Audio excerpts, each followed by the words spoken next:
Olá pessoal, tudo bem? KWG? Para mais um vídeo para vocês. Pois é pessoal, primeiro vídeo do ano, né? E vamos vir para um assunto bem interessante, né? Então hoje a gente vai mergulhar na história do calendário que usamos todos os dias, né? O gregoriano. E olha só, essa não é uma história qualquer, né? É uma saga que envolve astronomia, poder e um evento super bizarro onde o tempo literalmente deu um pulo, né, pro futuro, né? Então vamos direto pro mistério. Imagina o seguinte, em 1582, em vários lugares da Europa, as pessoas foram dormir na quinta-feira, no dia 4 de outubro, e acordaram na sexta-feira, dia 15 de outubro. Então é isso mesmo, 10 dias inteiros simplesmente desapareceram, né? Sumiram, é isso aí mesmo. Então como isso foi possível, né? E o mais importante, por que fizeram isso? Então pra gente desvendar esse quebra-cabeça, vamos fazer o seguinte, né? Primeiro, os dias que sumiram, né? Vamos ver, né? E depois, por que o mundo estava fora de compasso? E aí, como o tempo foi consertado, né? A confusão que isso gerou. E, finalmente, como tudo isso levou ao padrão que a gente tem hoje no mundo todo, né? Então, vamos começar pelo centro de tudo. Esse momento em que a história deu um salto de 10 dias, né? E não foi um bug, tá, pessoal? E nem um erro, né? Foi uma correção, né? Mas uma correção bem drástica e totalmente planejada, tá?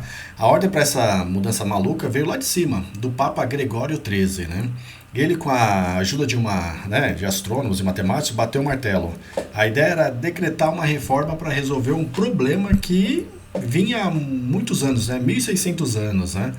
Mas que problema era esse, né? Tão grave que é a ponto de precisar pagar 10 dias da história, né? Então a resposta veio no sistema que todo mundo usava na época, o tal do calendário juliano. Então, por mais de 1500 anos, o mundo ocidental seguia o calendário juliano, criado lá por Júlio César, né? Era um sistema bem simples e para a época era muito mais preciso do que os anteriores, né? Então a base do que a gente tem hoje, ele é a base, né? Mas ele tinha uma falha, pequena, mas que com consequências enormes, né? O problema está todo aqui. O calendário juliano partia do princípio que um ano tinha exatamente 365 dias e 6 horas. Mas o ano solar, na verdade, o tempo exato que a Terra dá a volta no Sol, é um pouco menor do que isso. A diferença parece mínima, quase nada. Mas é aí que a coisa complica, né? Essa pequena diferença de 11 minutos e 14 segundos por ano começou a acumular. É como uma goteira, sabe? No começo ninguém nota, mas século após séculos, né? Esses minutinhos viraram dias e o calendário foi ficando cada vez mais fora de sincronia com as estações. E qual era o efeito prático disso tudo, né?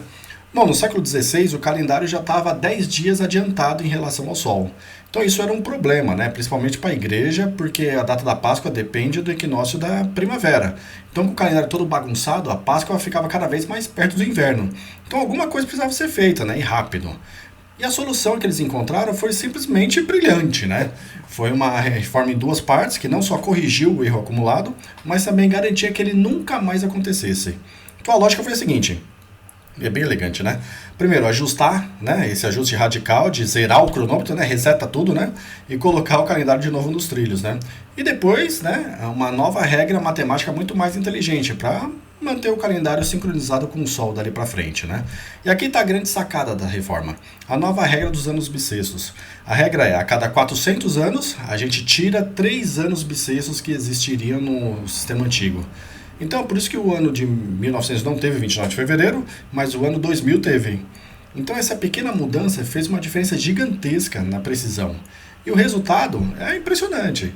A precisão do calendário pulou de um erro, né, de um dia a cada 128 anos, para um erro de um dia, né, a cada 3.300 anos. Ou seja, mais lá para frente, né? Então, basicamente, ele estava resolvido por um longo tempo. A solução matemática era perfeita, né? Mas colocar em prática, isso eram outros 500, né? A adoção desse novo calendário acabou dividindo o mundo e levou séculos para todo mundo entrar no mesmo ritmo, né? Como a reforma veio do Papa, os países que não eram católicos, como os protestantes e os ortodoxos, simplesmente recusaram adotar, né? O resultado foi um caos completo. Então você podia viajar de um país para o outro e de repente avançar ou retroceder 10 dias no tempo. Então você imagina a confusão para fazer negócios, né, ou diplomacia. Então essa linha do tempo aqui, pessoal, mostra bem a lentidão do negócio, né? As nações católicas foram rápidas, né? Já a Grã-Bretanha e as suas colônias esperaram quase 170 anos, né? E aí tiveram que pular, né, 11 dias. A Rússia só mudou depois da Revolução de 1917, pulando 13 dias. A Grécia foi a última da Europa, só em 1923. Então rola uma história famosa, talvez um pouco exagerada, né? De que quando a Grã-Bretanha fez a mudança, o povo foi para as ruas gritando: devolva os nossos 11 dias. O pessoal achava que o governo tinha literalmente roubado 11 dias da vida deles, né? Se isso aconteceu mesmo ou não, é difícil dizer, né?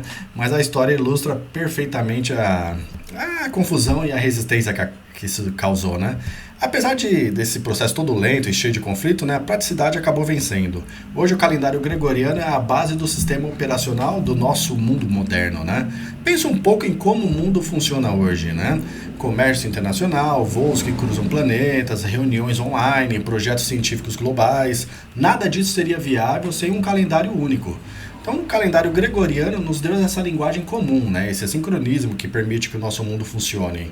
Então, para a gente amarrar tudo, a gente começou com um calendário juliano, que era impreciso. Vimos como a reforma do Papa Gregório XIII, com aquele pulo no tempo e a nova regra do ano bissexto, deu uma corrigida nesse passado, né? E evitou problemas futuros. Então, vimos a adoção super lenta, né? Pelas divisões políticas e religiosas, né, até ela se tornar um padrão global hoje, e a gente nem pensa nisso, né? Mas é muito importante lembrar que o padrão global não significa o único. O gregoriano rege a nossa vida civil, comercial, mas ele convive com dezenas de outros calendários que continuam super importantes para a vida religiosa e cultural de bilhões de pessoas no mundo todo, tá? Cada um com a sua própria forma de contar o tempo. Isso nos deixa com uma última reflexão aqui, né? Nosso calendário é incrivelmente preciso, mas ele ainda não é perfeito, né? Daqui a mais ou menos 3.300 anos, ele vai estar um dia adiantado. E aí fica a pergunta, né? Como será que as futuras gerações, lá pelo ano 4.900, vão resolver esse problema e consertar o tempo mais uma vez, né? Nos vemos no próximo vídeo. Um abraço a todos e tchau, tchau!